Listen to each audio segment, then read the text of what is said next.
galit? Ba't ka galit? Mga kabaliw, magandang umaga sa inyo. At welcome to my YouTube channel, for the day's video. Paano ba mag-bounty ground, na laging pasok sa top 10? Tara samahan nyo ko, umpisahan na natin. Unang-una sa lahat, basahin muna yung rules o yung guidelines. Kasi para sa dagdag kaalaman, pati sa mga buff like yung kinetic boots, yun ang nagbibigay ng pangpabilis gumalaw at tumakbo, pwede siyang pangtakas o kung may hinahabol ka. Nano Medkit, hindi siya pang-heal, maibabalik niya lang yung squad mate mo. Pwede mo din siyang gamitin kapag actual nakikipag-barilan ka sa kapwa player na nasa loob ng bounty ground. Sunod yung self-propelled mine, para siyang granada, malakas din siyang makabawas ng might ng kalaban. Sunod yung bulletproof vest, pangpakunat, tumatagal lang siya ng 8 seconds. At yung last, syempre yung assault rifle, pangpalakas ng damage, o pag ginamit nyo siya dumadagdag damage siya, 8 seconds lang tumagal yung buff. Lahat ng buff may kulay na taglay, green as a common, purple as a epic, at ang gold as a legendary. Sunod naman yung lugar na paglalabanan, o battlefield. Sa bawat 2 minuto may magsasummon ng zombies, at pagtapos mag-summon liliit ang lugar, sa 2 minuto magkakaroon ng toxic gas. May makikita kang bilog na lugar na dapat mong puntahan. Tingin lagi sa lugar para alam mo kung malapit na sayo ang toxic gas. Paano ba malalaman pag mag-summon na ng zombie? 2 minuto sa baba ng mapa, kulay gold. Pag sa toxic naman, 2 minuto, kulay light blue. Sa hero naman, para sa akin riders. Kasi mabilis gumalaw. Mabilis din siyang pumunta kung may buff o zombie. Mabilis din siyang tumakas pag low life na. Lalo na pag may kinetic boots buff ka. Mabilis mong mahahabol yung taong hinahabol mo. Huwag ka lang pagtabuyan. Paano ba tumaas ang might power sa arena ground? Una mong gagawin, humanap ng zombies. 3 numero ang meron might ang zombie sa bounty grounds. Yung una 80 might zombie, pangalawa 160 yung might ng zombie. At pangatlo 320 might zombie, pero mas maganda unang lapag mo pa lang sa 320 might zombie. Pero swertehan lang yun, pag swerte yung mukha mo. Baka doon ka malapag ng system, may isa pang paraan para tumaas ang might power ng squad mo.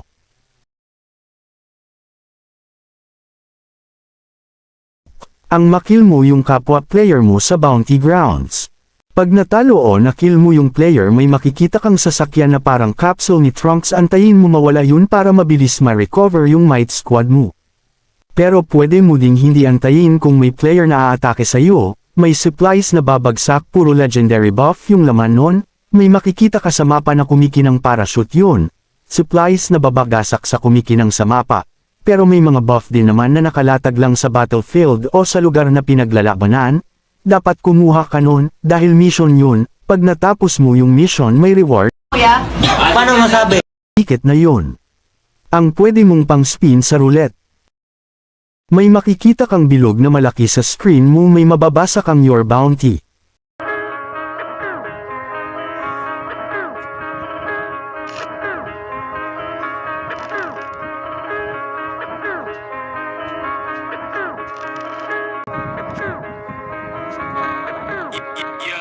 Yung number doon yung ang halaga mo, sana all may halaga.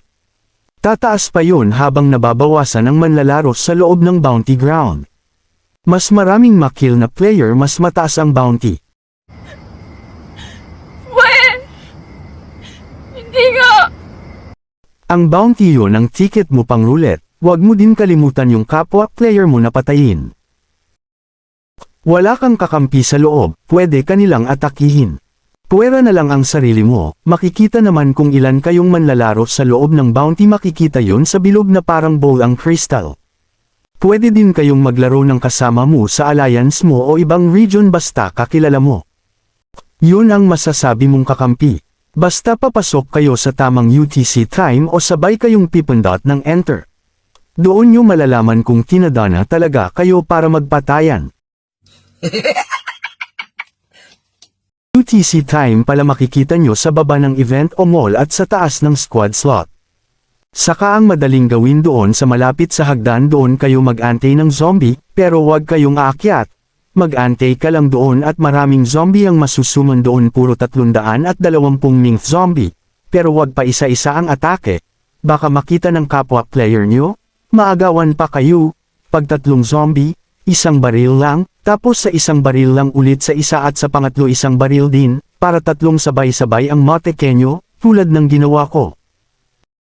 At laging tumingin sa mapa o sa lugar, galawin nyo yung screen ng cellphone mo sa kaliwat kanan pag walang kang na makita zombie.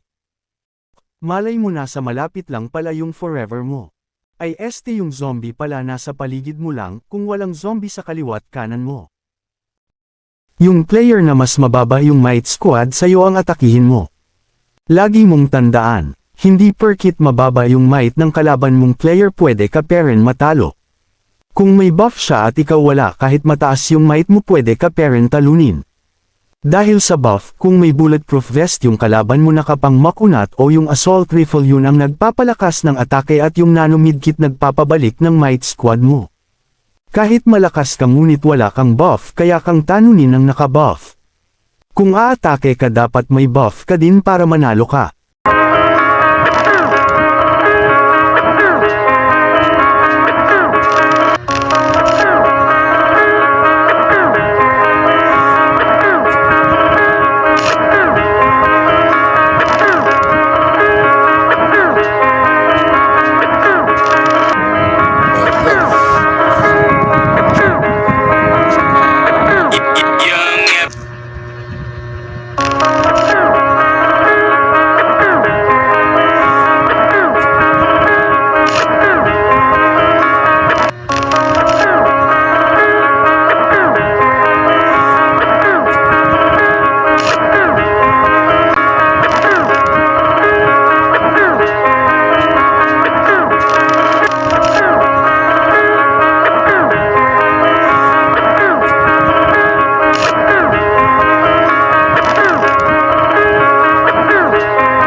Sa mga rewards naman na makukuha ng top 10, pag top 1 ka 1.8k ticket ang makukuha mo.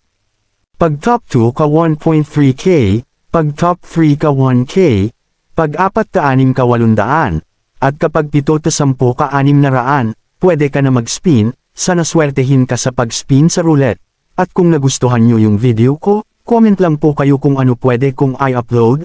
Kung nahihilo na kayo sa kaka-English sa region nyo, welcome kayo sa region ko, nasa description yung region kung nasan kami. Salamat sa panood mga kabaliw.